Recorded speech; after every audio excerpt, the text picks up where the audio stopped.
சுவாமி மாலை மாத்துக்கு போகும்போது நாங்கள் பக்தர்களுக்கு எல்லாம் மசாலா மோர் விநியோகம் பண்ணுவோம். அந்த மசாலா மோர் எப்படி பண்ணலான்றதை இப்ப பார்க்கலாம். மசாலா மோர் ரெடி பண்றதுக்கு கருவேப்பிலை, கொத்தமல்லி, இஞ்சி எல்லாம் நல்லா கிளீன் பண்ணி வாஷ் பண்ணி எடுத்து வச்சுக்கலாம். இந்த மல்லி இலை, தண்டு, கருவேப்பிலை எல்லாத்தையும் நல்லா இப்படி பொடிசா கட் பண்ணிக்கிட்டு மிக்சியில போட்டு நம்ம அரைச்சிட வேண்டியதான்.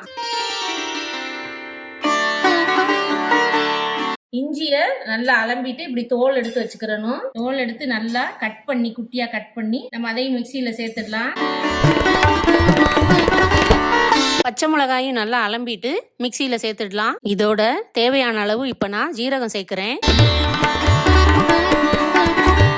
இப்ப இதை நல்லா நைஸா அரைச்சிடலாம். இப்ப நல்லா நைஸா பேஸ்டா அரைச்சாச்சு. இத பெரிய அண்டால மோர் இருக்கும், அதுல கலந்துடலாம். அந்த அரைச்ச விழுத இந்த மோர்ல நல்லா ஊத்தி கலந்துட வேண்டியதான். தேவையான அளவு உப்பு போட்டுருங்க.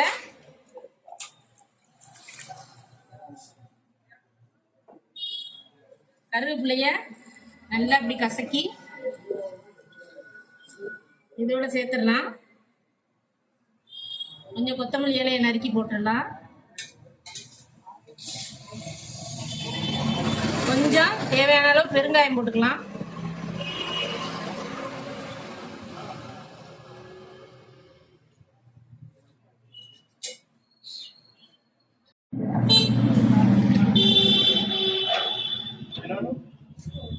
நல்லா கலந்து விட்டுறலாம்.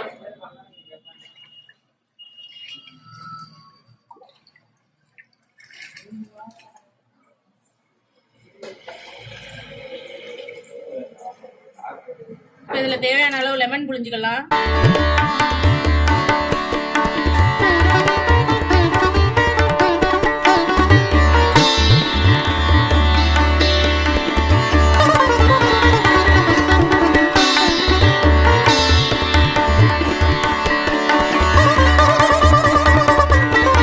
இந்த லெமன் ஜூஸை நல்லா வடிகட்டி இதுல கலந்துடலாம், மோர்ல கலந்துடலாம்.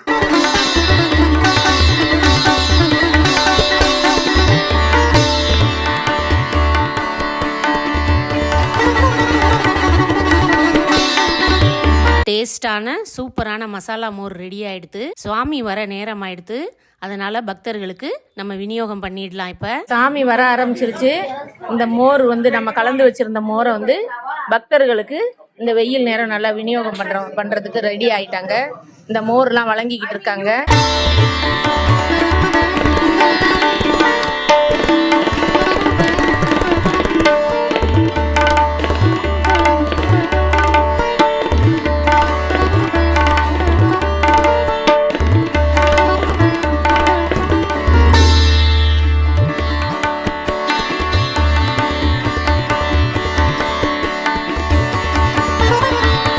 இந்த பக்தர்கள்லாம் வர ஆரம்பிச்சிட்டாங்க, மோர் ஊத்திக்கிட்டு இருக்காங்க.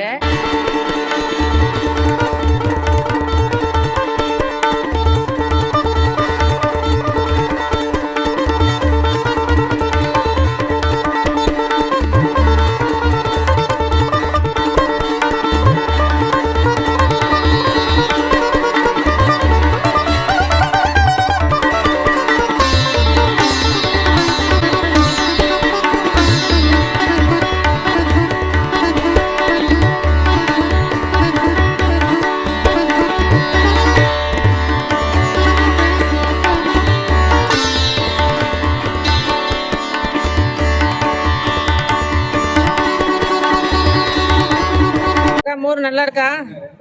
நல்லா இருக்கா மோர்? சரி.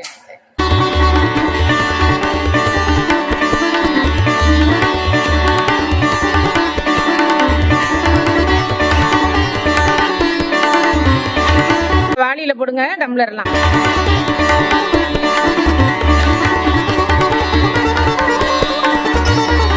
வாழைப்பழம்லாம் விநியோகம் பண்றதுக்கு ரெடியா வச்சிருக்காங்க, பக்தர்களுக்கு விநியோகம் பண்ண.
எல்லாம் தரிசனம் பண்ணிக்கிறங்க.